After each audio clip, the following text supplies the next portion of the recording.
বাড়ির ছোটরা সকালে ঘুম থেকে উঠলে মায়েরা যে ধরনের কথোপকথন করে থাকেন তাদের সঙ্গে, তার মধ্যে এই 9টি বাক্য অবশ্যই আছে। তো এই বাক্যগুলোকে যদি ইংরেজিতে শেখানো যায় ছেলে বা মেয়েকে, তাহলে কিন্তু তারা খুব সহজে ইংরেজিতে কথা বলা শিখতে পারবে। তো চলুন একে একে এই 9টি বাক্যের ইংরেজি জেনে নিন। দাঁত মেজে মুখ ধুয়ে এসো। Brush your teeth and wash your mouth. আমার খুব খিদে পেয়েছে। I am very hungry.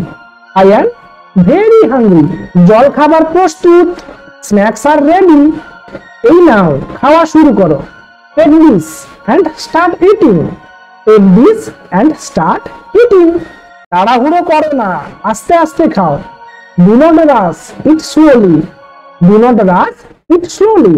ঠিক আছে মা, ওকে মম, অথবা আমরা বলতে পারি অল রাইট মম। সবটাই খেও, নষ্ট করো না কিন্তু। Eat the whole but don't waste it. Eat the whole but don't waste it. আমার খাওয়া হয়ে গেছে মা।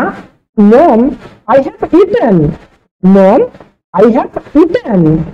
ঠিক আছে, হাত মুখ ধুয়ে নাও।